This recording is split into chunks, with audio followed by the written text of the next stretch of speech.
আসসালামু আলাইকুম। ওয়েলকাম জানাচ্ছি আমার ইউটিউব চ্যানেল আইম্যান কিচেন বিডিতে আরও একটি ভিডিও দেখার জন্য। আশা করছি আপনারা সবাই ভালো আছেন। আমরাও আলহামদুলিল্লাহ আল্লাহর রহমতে ভালো আছি। তো আজকে হচ্ছে লুচি বানিয়েছি সকালবেলা নাস্তাতে, তারপর আলু ভাজি ছিল, আর ছিল চা, দুধ চা আর কি। তো লুচিগুলো আমি বানানোর পরে ভেজে নিচ্ছি, আর এগুলো মানে গোল হয় নাই, একটু আঁকা বাঁকা হয়েছে।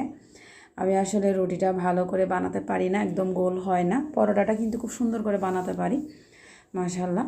তারপর এই যে আমার সকালের নাস্তা, আমার আর আমার মেয়ের জন্য আলু ভাজি, ডিম ভাজি, আর লুচি ভাজা।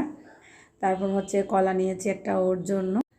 আমার মেয়ে আসলে কলাটা খেতে খুবই পছন্দ করে পাউরুটি দিয়ে। তো আজকে পাউরুটি বাসায় ছিল না, আর পরোটাও বানাতে ইচ্ছা করতেছে না, সেজন্য আমি পুরি বানিয়েছি। আর এটা ওর মেম আসছে বিকালবেলা, মেমকে নাস্তা দেওয়ার জন্য মুড়ি দিয়ে, যে মুড়ি থাকে না বাসায়, মুড়িটা কিন্তু যখন একটু নরম টাইপের হয়ে যায় এগুলি কিন্তু খাওয়া যায় না। তো মুড়ি দিয়ে আমি পোহা পিঠা বানিয়েছি, কাঁচামরিচ, পেঁয়াজ, তারপরে একটু বেকিং পাউডার, একটা ডিম দিয়ে, ধনিয়া পাতা দিয়ে। অনেক মজা হয়েছিল কিন্তু খেতে, সস দিয়ে খেয়েছি আর কি। তারপর মেমকাও নাস্তা দিলাম ওর। আমি আসলে হুজুর আর মেমকে প্রতিদিন একটা একটা করে নাস্তা বানিয়ে দিই। বিস্কিট দিয়ে চা দিতে আমার ভালো লাগে না।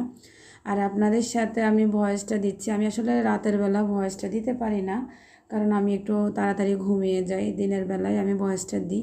আর এদিকে আমার বাসার নিচে গরুর ফার্ম আছে, সমানে গরুর বাচ্চাগুলো ডাকতেছে, আর গরুগুলো ডাকতেছে আর কি, সেই আওয়াজগুলো এখানে উঠে যাচ্ছে।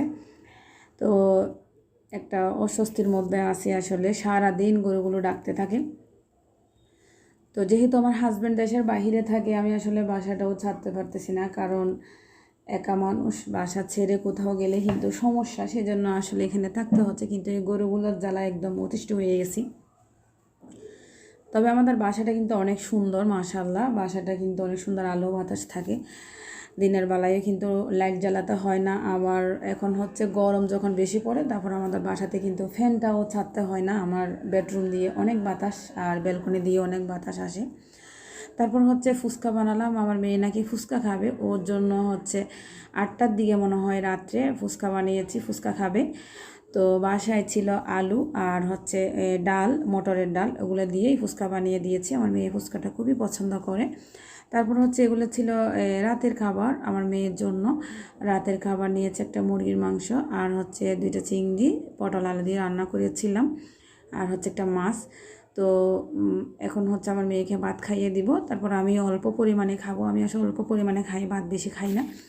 ভিডিওটি ভালো লাগলে লাইক, কমেন্ট, শেয়ার করবেন। আজকের ভিডিওটি এখানে শেষ করছি। পরবর্তীতে আপনাদের সাথে কোনো রেসিপি নিয়ে আবার আসবো। আল্লাহ হাফেজ, আসসালামু আলাইকুম।